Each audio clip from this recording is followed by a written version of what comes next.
Voici quelques éléments de cours pour comprendre ce qu'est le lyrisme en poésie. Alors tout d'abord, qu'est-ce que le lyrisme?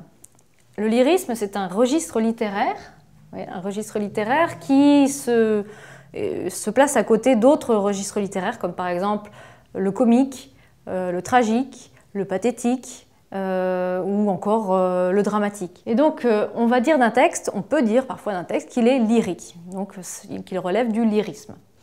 Ce lyrisme, qu'est-ce que c'est exactement comme registre littéraire? Eh bien, c'est un registre littéraire qui utilise la première personne du singulier, c'est-à-dire le je. C'est un texte dans lequel quelqu'un prend la parole et va utiliser le je, donc aussi le me, moi, mien, enfin tous les termes qui sont liés à cette première personne du singulier.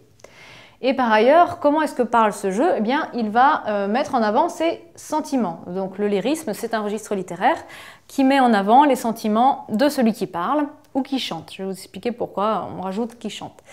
Le plus souvent, c'est un texte, donc c'est un texte écrit qui peut être lu à l'oral, mais où on entend la voix de quelqu'un qui est en train normalement de parler. Cette personne va inciter sur ses sentiments, elle ne va pas être en train de nécessairement argumenter ou de raconter une histoire, mais elle va plutôt développer les sentiments qui la traversent, essayer d'exprimer, de faire sortir toutes ces émotions qu'elle subit, qu'elle reçoit, qu'elle ressent. Alors pourquoi est-ce qu'on met qui chante? C'est parce que le lyrisme, c'est aussi quelque chose qui vient de très loin, qui vient de l'Antiquité grecque. Donc je vais vous l'expliquer ici avec l'histoire d'Orphée. Donc le lyrisme a une origine très ancienne, cela date donc de l'Antiquité grecque, puisque la lyre, dans l'Antiquité grecque, c'est un instrument de musique. Vous le reconnaissez, il ressemble un peu à ça, cet instrument, hein, avec quelques cordes. Ça ressemble un peu à une harpe, en fait, mais en plus petit, une harpe portative, en quelque sorte. Orphée, dans la mythologie grecque, est un musicien, il joue de la lyre, donc il est représenté avec cet instrument de musique. Mais c'est aussi un compositeur, donc il écrit la musique et il écrit des paroles pour accompagner la musique. Et donc troisième élément, il est aussi chanteur. Donc il est musicien, compositeur et chanteur. Il chante en s'accompagnant de son instrument. Et il est tellement doué qu'il va réussir à convaincre les personnes qui gardent les enfers. Vous savez que les enfers, c'est l'au-delà dans la mythologie grecque. Ça correspond à la fois à l'enfer et au paradis dans la civilisation après occidentale chrétienne.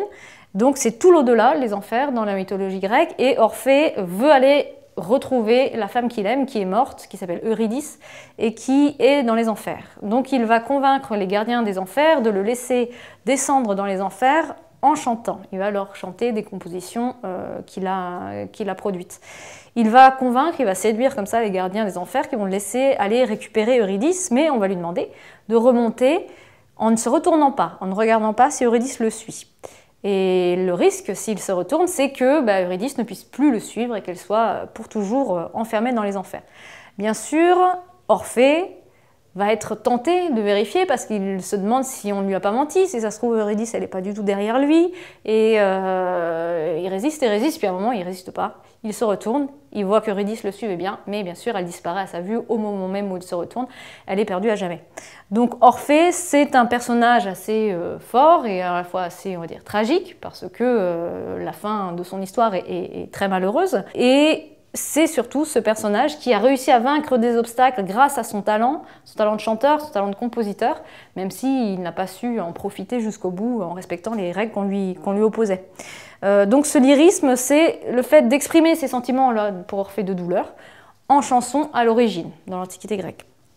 Le lyrisme en poésie maintenant, eh bien, transposé au texte, le lyrisme, ça va être le fait toujours d'exprimer ses sentiments, souvent douloureux, mais pas seulement, en utilisant ce « je », comme a fait Orphée et comme on trouve dans tous les textes lyriques, et en exploitant le vocabulaire des sentiments, des sensations, des émotions, mais aussi parfois le vocabulaire de la musique. En général, dans les textes lyriques, on va avoir une petite mention du chant. Le poète ou l'écrivain va dire « je chante ma douleur » ou « je chante mon amour ». Et tous ces éléments-là vous permettent de dire qu'on est face à un texte lyrique. Voilà, j'espère qu'avec ces quelques éléments, vous allez désormais être capable à la fois de repérer si un texte est lyrique ou pas, et puis par ailleurs de pouvoir écrire vous-même des textes lyriques.